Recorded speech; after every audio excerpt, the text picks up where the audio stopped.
Assalamualaikum warahmatullahi wabarakatuh.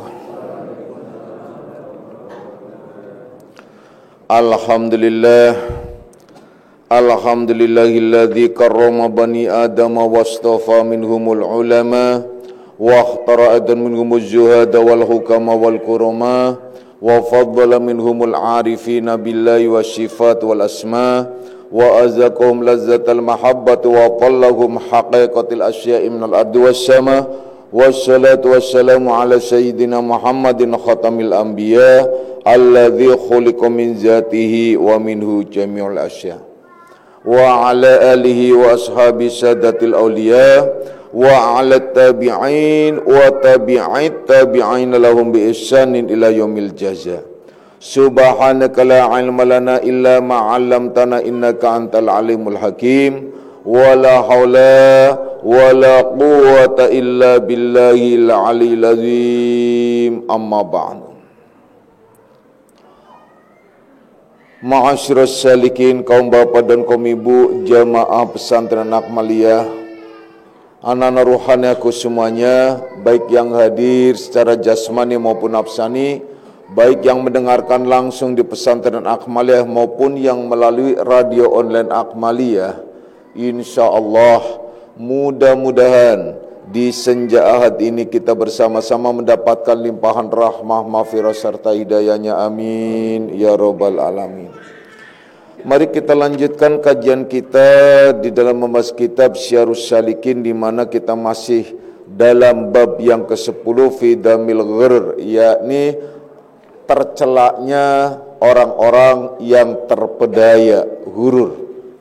Sudah dibahas beberapa pengertian tentang yang hurur, termasuk di sini adalah para ulama yang hurur. Artinya ulama di sinilah orang-orang yang mempunyai ilmu tapi hurur karena ia tidak memahami hakikat daripada ilmu itu sendiri. Ilmunya akhirnya hanya sebatas pada wilayah lahiriah, tidak sampai kepada kedalaman ilmu yang sesungguhnya. Yang kedua, ini adalah yang pertama sudah dibahas, ya, sudah selesai. Artinya walaupun tentu saja kurang sempurna dalam kajiannya karena sangat luas sekali, apabila dibahas tidak akan selesai-selesai. Tinggal kalian kembangkan saja. Intinya ialah pada pembahasan pertama bahwasanya banyak orang yang berilmu itu terpedaya. Orang yang berilmu itu terpedaya seperti orang pintar. Orang pintar terpedaya. Kenapa? Orang pintar yang suka minteri. Itu loh. Orang pintar yang suka minteri artinya mengeksploitir ilmunya hanya demi untuk kepentingan nafsunya sendiri. Itu adalah orang-orang yang disebut terpedaya, yaitulah orang-orang yang berilmu. Makanya disebut di sini ialah ulama. Para ulama ialah orang-orang yang berilmu. Terlebih lagi ilmu dia hanya memahami ilmu wilayah lahiriah, belum sampai kepada ilmu-ilmu yang batiniah. Ini juga ilmu-ilmu orang-orang yang hanya memahami ilmu-ilmu tasyawuf, juga sama. Ilmu-ilmu hakikat, tidak memahami ilmu-ilmu lahiriah, sama. Artinya bisa terpedaya. Nah, yang sudah dibahas juga, sudah disinggung beberapa pengertian-pengertian tentang ibadah, ialah yang kedua. Pada kajian yang lalu membahas tentang orang-orang yang terpedaya, orang-orang yang hurur dalam hal ibadah. Kita singgung kembali, kita kupas kembali bahwasanya barang siapa yang melakukan ibadah yang dohir seperti sholat, puasa, zakat, atau sodako, atau naik haji, atau umroh, membaca Quran dan barang sebagainya, padahal tiada menyucikan hatinya daripada maksiat yang batin seperti riya, ujub, sum'ah, kibir, hasud dan lain sebagainya, berbagai macam kemaksiatan yang batiniah itu, maka yaitu terpedaya ibadahnya. Karena ibadah yang dohir itu terhenti, ya, Sohnya itu daripada membanyakan, yaitu memperbaiki hati daripada sifat-sifat yang majmumah yang ada di dalam hati, yakni daripada maksiat yang batin, seperti sabda Rasulullah sallallahu alaihi wasallam yang sangat jelas, yang ada dalam diletakkan juga di dalam kitab Ihya Ulumuddin juga ada, yaitu yang menyatakan inna fi jasad ibni adama mudghah, bahwasanya di dalam jasad manusia itu ada mudghah. Mudghah itu artinya segumpal daging. Kemudian idza salahat saluhalaya sairul badani, apabila segumpal daging itu baik, maka baiklah seluruh badannya tersebut. Wa idza fasadat fasadalaya sairul badani, apabila yang segumpal daging rusak, maka rusak seluruh badannya. Ala, ketahuilah, wahyal qalb, itu adalah hati. Hati yang mana di sini? Tentu saja terkait erat ada yang disebut hati sodron. Ini yang namanya hati sodron, hati dada. Hati yang segumpal daging yang di dada, yang suka kita terkadang berdetak, ada getaran dan berbagai macam rasa yang connecting dengan wilayah ruhania, wilayah batinia, tentunya ini hati. Hati yang disebut sodron. Ada hati yang disebut qalbun atau qalb. Hati yang disebut qalb ini ialah hati sudah mulai masuk pada hakikatnya, artinya hakikat daripada hati itu sendiri. Jadi bukan sebatas sodron, tapi dia lebih kepada apa namanya, kedalaman daripada hati itu sendiri. Sebutnya boleh disebut qalb itu terkait dengan masalah jiwa, nafsu, jiwa juga boleh dalam arti jiwa. Karena di situ juga ada disebut ada doa yang suka diucapkan, ya muqallibal qulub, wahai yang membolak-balikan hati. Hati qalb itu artinya bolak-balik. Mungkin dalam bahasa yang sederhana ialah yang selalu bimbang, hurur, makanya selalu bimbang, selalu mazgul, yang suka mudah berbalik ke kiri, berbalik ke kanan. Makanya disebutkan hati itu di dalam diri manusia itu punya dua sisi, dua muka. Hati itu bukan yang dimaksud hati sodron, qalb. Kalau hati sodron itu saya pernah dialog juga ya, kemudian setelah saya dialog, saya kepengen berbetulan, itu masih anak muda, waktu itu dia itu apa? Dia dokter sedang praktek, dokter bedah, dokter dalam itu sedang praktek. Jadi dia mengambil spesial hati. Dialog dengan saya. Tapi saya coba, kamu hati dan jantung hati itu ya. Jantung apa tuh? Coba kamu, kalau selang itu coba kamu suka membelah nggak? Suka. Coba kamu belah dengan baik, belah dari berbagai macam sisi. Coba belah depan begini, atau kamu belah begini, coba dibuka begitu. Apa yang terjadi? Saya gitu. Emang ada apa, Pak? Itu apa tuh dalam ilmu wilayah batinnya itu ada urat, ada modelnya apa namanya, urat apa pokoknya yang aliran darah yang akhirnya membentuk huruf Allah, itu membentuk huruf Allah. Saya suruh coba, dia laporan lagi, iya benar Pak, belah gimana, ya huruf Allah gitu loh. Jadi urat itu loh. Jadi makanya kalian itu hati itu benar-benar qalbu mu'min biatullah, hati orang mukmin bermaaf. Jadi tulisan Allah tapi tulisannya Arab. Kenapa Arab ya, enggak tulisan Latin aja gitu. Karena kalau tulisan Latin itu enggak nyambung.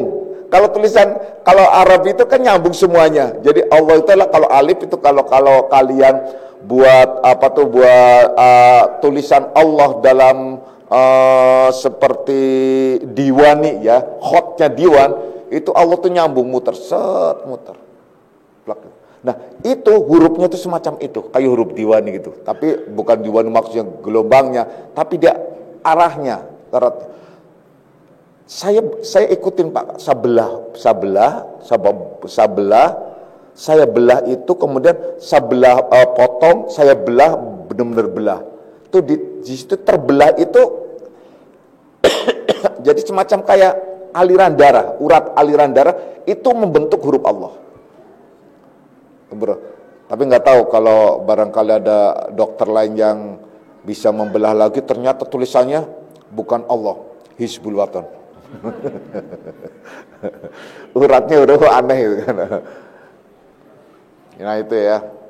Saya berada anak muda sih ya beberapa tahun yang lalu lah gitu. Nah itu ini hanya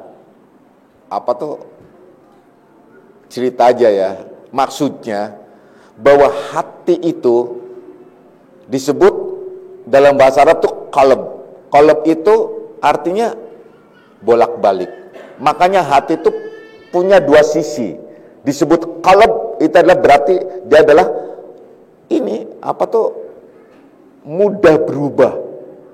Makanya sifatnya manusia, kalau ada manusia yang tidak pernah berubah, dia mantang lurus terus, itu manusia yang gak punya hati. Iya loh, lurus terus gitu. Jadi dia apa-apain dibecandain gak ketawa, dia mentaleng aja terus lurus, itu manusia gak punya hati. Kalau manusia yang punya hati itu bisa marah, bisa ketawa, bisa juga senang, bisa juga dia sedih, itu namanya manusia. Jadi kalau kalian suaminya kelihatan sedih, oh masih manusia. Ketawa, oh iya masih manusia. Tapi kalau udah diem aja, itu bukan manusia. Bukan manusia kalau diem aja. Jadi kalau kalian lihat ada suami lagi marahan, diem aja, nggak berubah-ubah dia. Oh, dia selama itu berarti bukan manusia dia. Nah, itu nggak tahu apa namanya. Terserah kalian mau menilai apa. Jadi fluktuatif sifatnya. Makanya manusia wajar banget, manusia itu adalah ada kalanya terkadang ada emosi marah, ada kemudian dia senang, tidak marah, artinya dia santai gitu. Kemudian ada kalanya dia juga cinta, ada rasa cinta, kemudian ada rasa benci, itulah hati. Jadi berbolak-balik begitu. Makanya doanya itu ya muqallibal qulub, sabbit qalbi. Nah kan itu.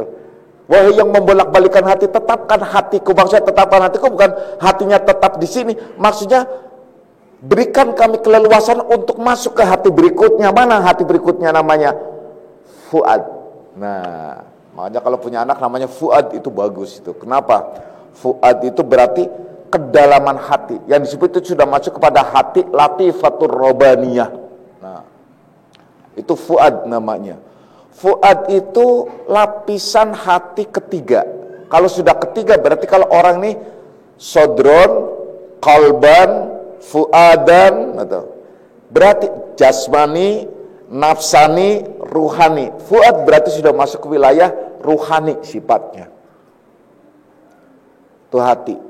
Nah, kalau orang hanya berbicara dan tahu tentang hati dada saja, itu hurur, akan tertipu. Yang dimaksud hati itu bukan hanya dada yang sebenarnya. Kalau dada hati ini masih bisa dikotak-katik, bisa dicangkok. Ada orang malah cendekiawan lagi. Itu sakit liver, hatinya dia dicangkok. Akhirnya bukan di rumah sakit, bukan di Indonesia, tapi dia pergi ke Singapura kurang nggak bisa lagi ke Cina atau apa gitu, dicangkok. Ternyata pakai hatinya Pak, hati monyet. Nah, pakai tempel tuh. Ternyata reaksinya dahsyat. Dia pertamanya cocok, tapi pada saat berikutnya berubah beda, hanya ingin mempertahankan hidup. Tapi akhirnya tidak lama, tidak sampai sebulan, sampai 2 bulan dia mati juga. Nah itu menyedihkan kan, padahal seorang dikenal itu cendekiawan muslim. Dan terkenal sebenarnya, dikenal gitu, cendekiawan muslim. Udah cendekiawan muslim lagi. Berarti kan suka ngajarin umat dan sebagainya. Tapi mau dicangkok. Karena apa? Ingin mempertahankan hidup. Saya dengan murid saya, waktu dengan Pak Fuadi dan Pak Saiful dan sebagainya, saya masih nggak usah. Tapi mungkin keluarganya itu mendesak sana itu, kepengen mempertahankan hidup. Apa sih, paling hidup beberapa. Daripada mengorbankan yang asli gitu ya, dirubah cangkok. Karena apa? Itu tadi, kepengen hidup. Karena apa? Hati itu adalah benar-benar sentral kehidupan jasmania. Kalau hati sodron, itu sentral kehidupan jasmania. Jadi disebutkan di sini faidah soluhat. Di sini faidah soluhat soluhalaha sairul badan. Apabila hati ini baik, bagus, maka bagus seluruh badannya. Jadi itu hatinya nggak bagus, tempel wadah. Akhirnya, langsung deh. Polanya beda. Nah kok hatinya hati monyet, coba dong. Nanti jangan-jangan dia nyakar-nyakar lagi repot. Nah, kan kasihan. Nah, makanya sudah jangan berlebihan. Kalau memang kalau masih kecil sih boleh diusahakan gitu. Karena dia berharap akan ada kehidupan yang lebih panjang lagi. Nah ini udah tua, ngapain? Paling tinggal lagi top-topnya 1 tahun, 2 tahun, 3 tahun, anggaplah 1 tahun, 2 tahun, 3 tahun. Kemudian biayanya miliaran, masih mending buat istri deh depositoin. Ya, nah, itu ya. Dah, kita nggak bahas terlalu jauh ke sana. Jadi hati itu tergantung, makan jari itu hati, jantung, dan dalaman lainnya itu sangat istimewa sekali. Itu diberikan oleh Allah pada kalian gratis dengan kesehatannya. Kemudian kalian menyanyiakan kesehatan itu, awas hati-hati. Ihtanim khomsan qabla khomsin. Awas, manfaatkan yang 5 sebelum datang yang 5. Maksudnya ya, itulah hadis itu. Salah satunya ialah saat kamu sehat, manfaatkan kesehatan kamu sebelum datang sakit. Saat kamu kaya, manfaatkan kekayaanmu sebelum kamu datang fakir. Semacam itu. Ya. Dah, kita nggak terlalu bahas terlalu jauh ke sana. Intinya ialah hati dan semua yang ada dalam diri kita itu harus disyukuri. Jangan sampai kita terpedaya. Jangan sampai kita tertipu dengan kesehatan kita. Tapi syukuri. Karena banyak orang yang tertipu dengan kesehatannya. Ini adalah sedang membahas masalah ibadah, tapi kaitannya dengan masalah ibadah orang yang melakukan ibadah secara lahiriah. Sementara ibadah intinya ialah ada pada wilayah batiniah daripada ibadah itu. Kalau kalian hanya sebatas ibadah lahiriah begitu saja, nggak penting. Kenapa? Karena nggak akan ada efeknya. Kalian melakukan ibadah apa nggak ada efeknya. Percayalah. Ibadah apa saja, kalian pakai kudung, kalian terpedaya. Kenapa? Karena kalian pakai kudungnya tuh ikut-ikutan, bukan pakai kudung yang disebut syar'i. Syar'i itu bukan berarti kudungnya tuh panjang.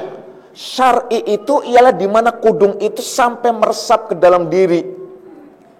Faham betul bahwa yang dimaksud syar'i, kudungan itu, tutup aurat itu ialah bukan sebatas wilayah lahiriah, termasuk aurat keluarga, aurat diri. Artinya aurat diri bukan jasmania saja, tapi lebih masuk ke dalam diri.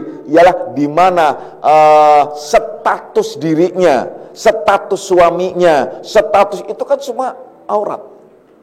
Makanya wanita kalau disebutkan itu sebagai pakaian suami. Pakaiannya suami. Kalau disebut pakaian suami apa? Coba bayangin. Pakaian ini, kalian pakai pakaian, pakai itu pakaian. gunanya itu menutupi hal-hal yang tidak baik, sehingga kalian terlihat baik. Coba kalian kalau pakai pakaian, pakaiannya apalagi pakai bordiran. Bordil apa bordir? Bordir ya? Bordir. Nah, sana nggak mau disebut bordil, bordir ya. Jadi yang pakai bordiran gitu. Nah, apalagi pakaian payet apa tuh payet apa, saya sih nggak ngerti terus terang itu payet apa, pokoknya nggak tahu lah, pokoknya judulnya itu yang gerlap-gerlip payet macem-macem, itu indah, cakep banget. Coba itu semua dibuka, cakepnya nggak cakep. Apalagi jalan dibuka semua, nggak ada orang yang lirik kecuali orang gila, sama-sama gila. Coba kalian benar-benar dibuka auratnya semuanya, kemudian berdiri di depan kaca, malu sendiri kalian. Karena apa? Bentuknya jelek, belembung-belembung, perut yang, perutnya buncit gitu loh. Kalau pakai pakaian bisa dipadet-padetin, pakainya bisa pakai itu tuh, emben apa kalau orang itu tuh. Lu padet-padetin, jadi akhirnya kelihatannya kempes. Kalau enggak ya dikempes-kempesin gitu kan bisa jadi. Padahal aslinya belembung, seumpamanya. Ya. Perutnya apa? Geber-geber seumpamanya, tebel Dikatain perutnya tebel, bilangnya, ya saya kan agak turunan India yang agak tebel-tebel dikit. India ya. Udah deh macem-macem. Jadi kalian cantik, kelihatan cakep dan bisa dipandang enak karena kalian pakai tutup aurat. Kalau kalian ingin suami kalian dipandang enak oleh masyarakat, tutupi auratnya. Gitu dong. Kalau kalian sendiri dalam membuka aurat suami, sama aja. Begitu juga bagi suami. Kalau ingin istrinya itu tetap cantik di masyarakat, di lingkungan, tutupi. Pakaikan pakaiannya. Karena kalian adalah berpakaian, ada saling memakai. Suami adalah pakaian istri, istri adalah pakaian suami. Itu dalam hal sosial, ibadah sosial. Kalau dalam syariat disebutkan suami istri adalah ladang bagi suami. Jadi ladang. Suami itu benih yang bercocok tanam, maka ladangnya adalah istri.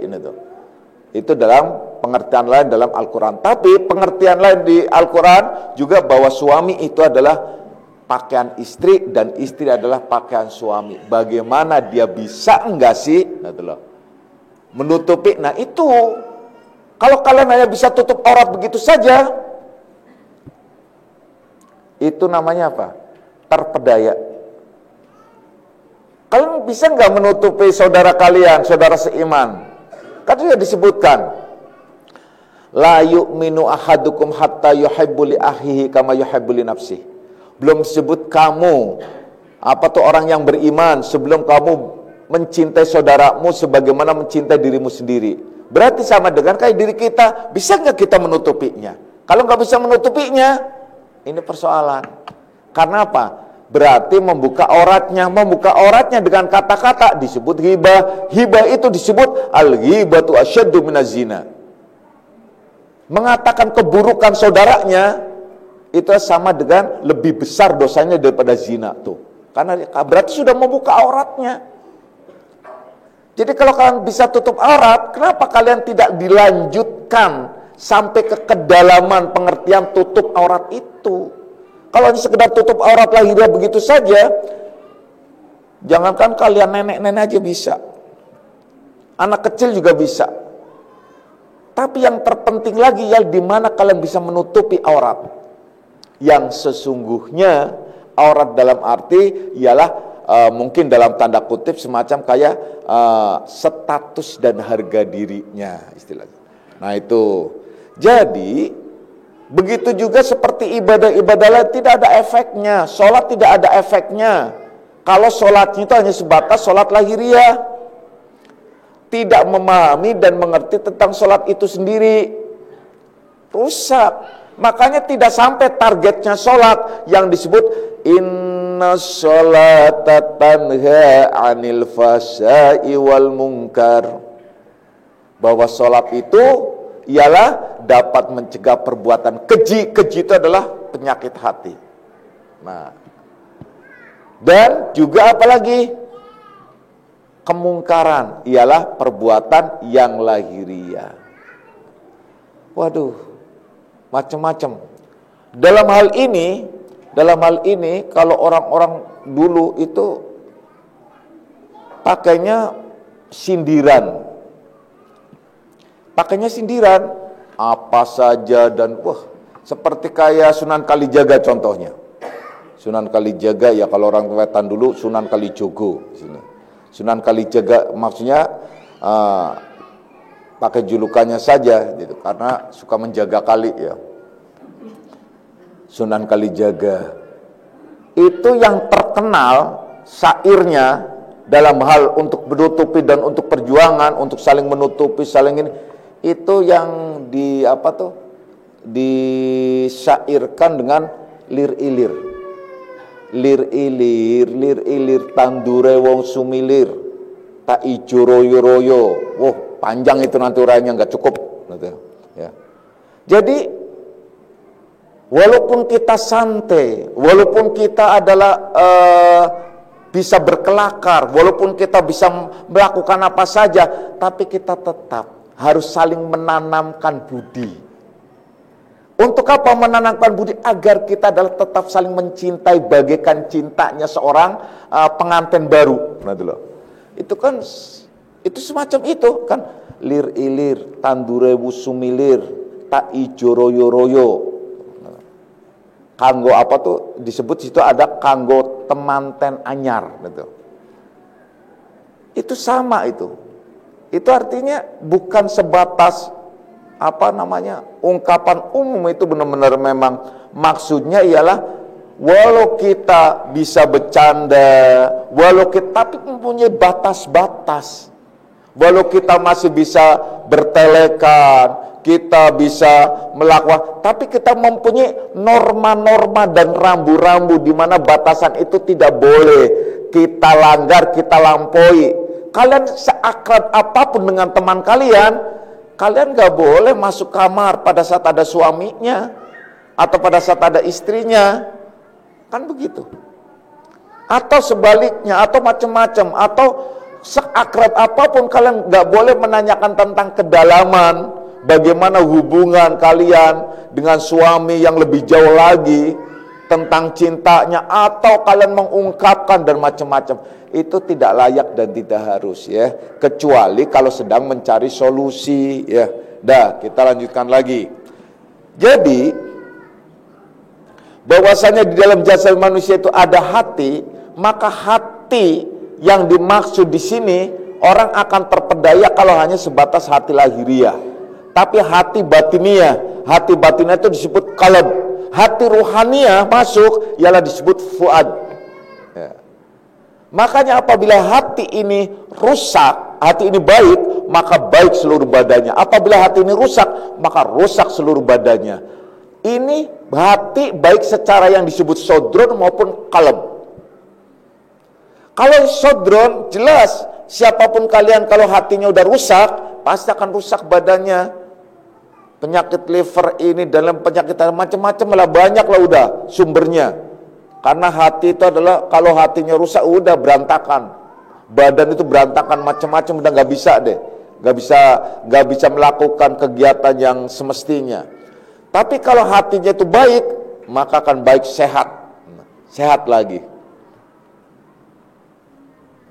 Ini apa tuh? Saya jadi ingat pepatah yang terkenal. Apa tuh, dari mana pepatah, dari mana? Yang mensana in corpore sano. Di badan yang sehat terletak itu kebalik.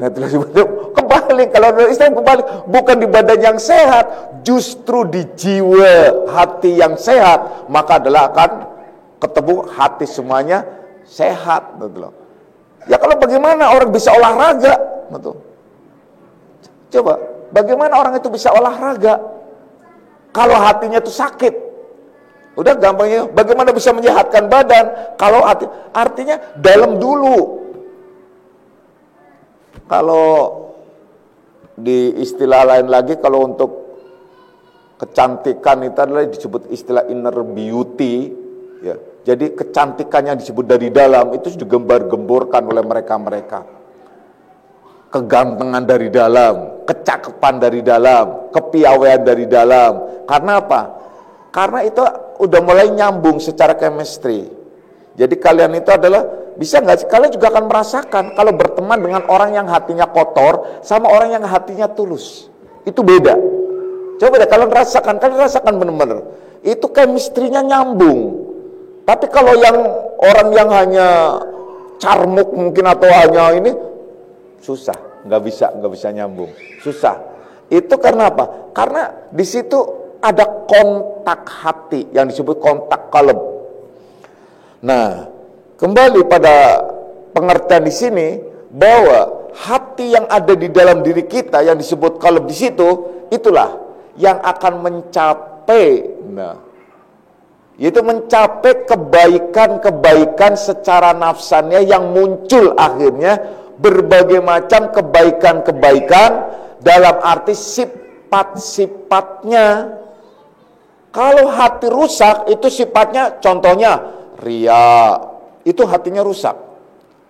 Ujub, takabur, itu masih qalb itu, ya, bukan fuad, ya. Apalagi hodog, namimah, macam-macam. Udah ujub aja udah banyak diuraikan kan.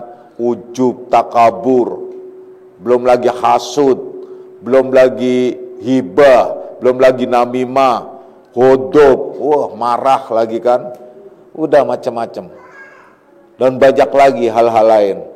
Jadi orang yang tidak paham tentang hatinya sendiri dalam ibadah aja, itu hurur, terpedaya. Karena apa? Nggak akan ada efek, percayalah. Nah, untuk memahami dan mengetahui tentang hati, di sini kan perlu belajar. Bagaimana kalian tahu tentang hati kalian? Bagaimana kalian tahu tentang sifat-sifat kalian kalau kalian tidak mempelajari diri, kemudian tidak introspeksi, tidak mau menerima saran dan masukan, kritikan dari yang lain? Akhirnya nanti menjurus ke sana, jauhnya lagi. Jauhnya lagi apa?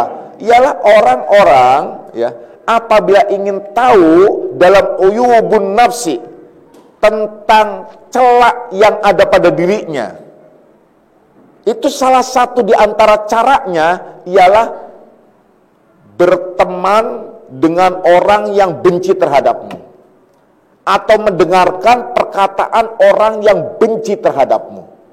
Wah, dahsyat itu. Itu akan terungkap semua. Nah, jangan kalian lihat sisi kemarahannya, tapi kalian renungkan, lihat sisi tentang kejujurannya. Walaupun kejujuran itu diekspresikan dalam bentuk kemarahan. Kalau orangnya lagi baik-baik, belum tentu jujur berkata pada kalian. Coba, suami kalian kalau lagi seneng, lagi baik, ngomongnya manis-manis semua. Cakepnya, istriku tuh, soalnya macam, udahlah, pokoknya melangit. Tapi kalau lagi marah, dasar lu gembrot, lu ini, macam-macam, semuanya diungkapin. Nah tuh, dasar lu sifatnya, lu macam-macam, dasar kamu tuh bawel, apa sih, udah macam-macam. Nah, ungkapan ekspresi itu jangan kalian lihat kemarahannya, tapi dilihat kejujurannya, itu aja. Walaupun ungkapannya adalah sedang marah, tapi orang marah itu adalah pada saat mengungkapkan itu kan dengan sebel, muncul yang aslinya, yang asli, yang terpendam dalam dirinya, yang selama ini tersimpan, yang dilihat, yaitu melihat istrinya itu dia nggak setuju, sebel karena sifat kelakuannya, dia simpen diam. Nanti pada saat marah baru diungkapkan. Dasar, macam-macam. Kalian udah bisa ini kan. Nah, kalau kalian kepengen jadi orang yang istimewa, maka lihat jangan kemarahannya, tapi lihat kejujurannya. Jujur dalam mengungkapkan. Apabila kalian sudah bisa menerima, melihat kejujuran dari orang yang marah, itu baru istimewa. Sabar itu. Iya sifat tapi empet tetap gitu loh. Mau jual, iya sih, lihat jujur, iya sih jujur, suamiku jujur. Ngelihat saya tuh, dia bilang saya itu adalah pendek hitam. Iya bener, siapa yang udah pendek hitam lagi kan? Udah, ya bener sih, jujur banget itu namanya. Tapi waktu lagi seneng apa? Nggak pernah ucapan itu ada. Nggak pernah ucapan itu ada. Yang ada ialah indahnya, cantiknya bidadariku, permaisuriku. Wah, selangit deh. Dunia itu milikku, yang lainnya ngontrak. Lu yang punya siapa? Kan biasa begitu, ya. Tapi pada saat asli muncul, udah. Nah, kalian belajar. Nah, kalau kalian sudah biasa belajar begitu, kalian akan mudah nanti. Pada saat kalian mengamalkan ilmu tauhid disuruh syuhud. Nah, kalau yang sudah belajar malam Sabtu dan malam Rabu tuh syuhud. Pada saat syuhud lebih nyaman lagi karena apa? Tidak sebatas melihat kejujuran, tapi melihat siapa yang menggerakkan. Nah, kan itu tahapan itu harus ke sana. Ya, itu benar-benar harus diterima, harus benar-benar dilihat terus. Nah, jadi yang dikehendaki di sini ialah hati qalb, ialah jiwa, nafsu atau yang disebut nafsaniyah. Kemudian hati qalb, kemudian kita lanjutkan kepada fuad, itu sudah pada wilayah ruhaniyah. Kalau fuad itu lebih murni lagi, jadi sudah tidak tersentuh pada hal-hal yang buruk, itulah fuad. Makanya orang niat itu sebenarnya adanya di fuad, jadi tidak bisa diekspresikan atau tidak bisa diungkapkan. Kalau diungkapkan itu adalah tidak persis sebenarnya, ya itu niat ya. Jadi bahkan Imam Ghazali melanjutkan pernyataan-pernyataannya ya, tentang orang yang terpedaya di dalam berbuat ibadah itu, yaitu amat banyak sebenarnya. Tidak lepas seorang daripada terpedaya ia di dalam ibadahnya itu, melainkan mengetahui tata cara kaifiat ibadahnya itu, seperti yang telah disebutkan juga di dalam kitab Ihya Ulumuddin, penjelasan-penjelasan tentang ibadah ya. Yakni tidak satu amal dan tidak satu ibadah daripada beberapa ibadah, melainkan ada di dalamnya yang membinasakannya, yang membuat ibadah itu menjadi binasa, sirna, hilang. Maka barang siapa yang tidak mengetahui tempat masuk ya kebinasaan amalnya dan kebinasaan ibadahnya itu, maka itu adalah orang-orang yang sangat merugi dunia akhirat. Nah, itu yang paling bahaya itu. Jadi tiada yang mengetahui akan kenyataan tentang yang demikian itu, melainkan daripada memahami, mengerti gitu.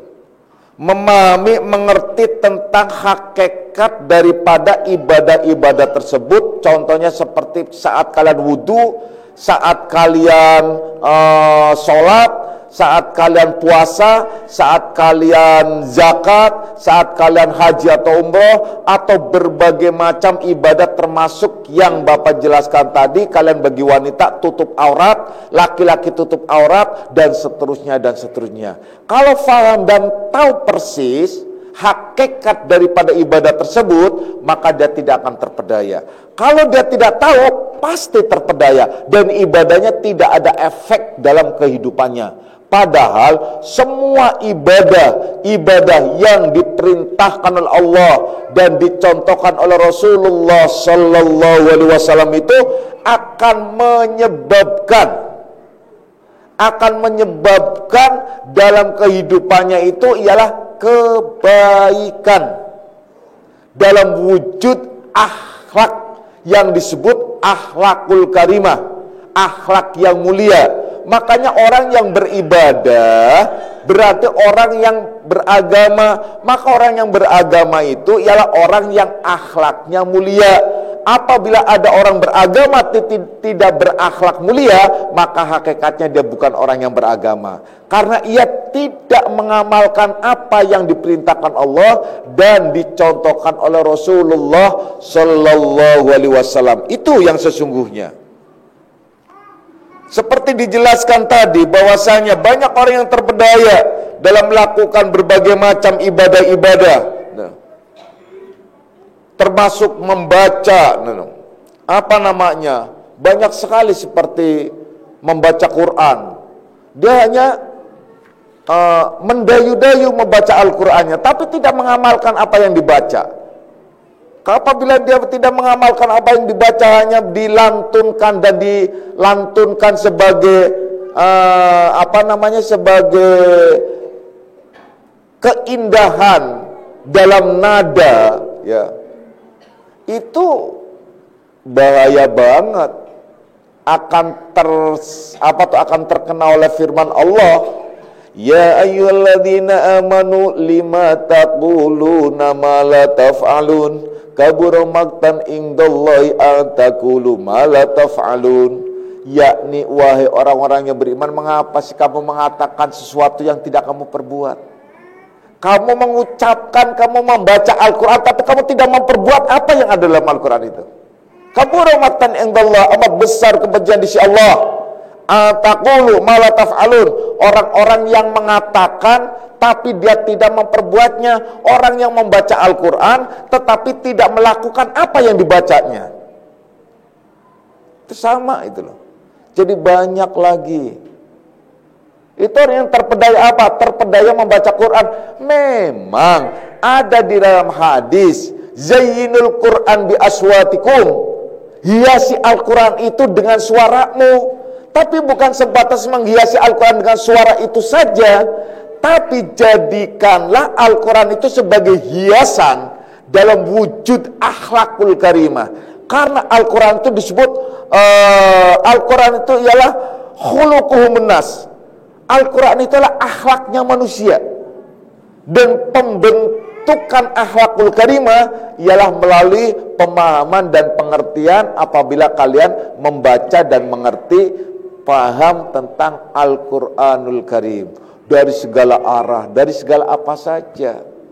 Nyaman. Kalian suami akan menjadi istri dan anak kalian akan nyaman. Begitu juga bagi kaum wanita, sebagai wanita, suami akan merasa nyaman menjadi suami kalian. Kalian sebagai istri dan sekaligus anak-anak, ibu dari anak-anaknya suami kalian, itu nyaman. Anak-anak merasa bangga dilahirkan oleh kalian, tidak merasa nyesel kenapa saya harus dilahirkan ke dunia. Itu semua jadi banyak dan istimewa banget ya. Jadi banyak terpedaya. Kemudian dan setengahnya lagi, kan tadi banyak ya, banyak Bapak baca. Dan setengahnya lagi juga orang yang terpedaya dalam ibadahnya, yaitu orang yang mensia-siakan segala yang faraid, yang fardu maksudnya, yang faraid. Dia lebih mengutamakan contohnya bersungguh-sungguh untuk memperbanyak yang sunnah, tapi sebenarnya dia hanya ingin mungkin show off aja, artinya hanya ingin pamer, hanya ingin melambungkan dirinya, sementara syarat masyrutnya adalah tidak terpenuhi. Banyak orang melakukan yang sunnah tetapi yang wajib ditinggalkan. Kalian zikir malam, itu kan sunnah, zikir malam sebenarnya. Tapi kalian sampai meninggalkan sholat yang wajib, sholat subuhnya ketinggalan karena apa? Ketiduran. Nah itu loh. Torekot ketiduran zikir, itu juga salah juga. Masih banyak lagi ya. Banyak lagi di sini. Dan setengah daripadanya orang yang was-was hatinya di dalam melakukan ibadah, itu juga orang terpedaya. Jadi ini benar enggak ya? Saya ini melakukan ini benar enggak ya? Itu terpedaya juga, sama. Banyak. Insya Allah ya, kita akan lanjutkan lagi pada kajian yang akan datang. A'udzubillahi minasyaitonirrajim. Bismillahirrahmanirrahim. Raditu billahi rabbil alamin wa bi Muhammadin nabiyya. Raditu billahi rabbil alamin wa bi Muhammadin nabiyya. Raditu billahi rabbil alamin wa Muhammadin nabiyya. asyhadu an la ilaha illallah wa asyhadu anna Muhammadar Rasulullah hadanallahu ikum ajma'in wa lafu minkum wassalamu alaikum warahmatullahi wabarakatuh.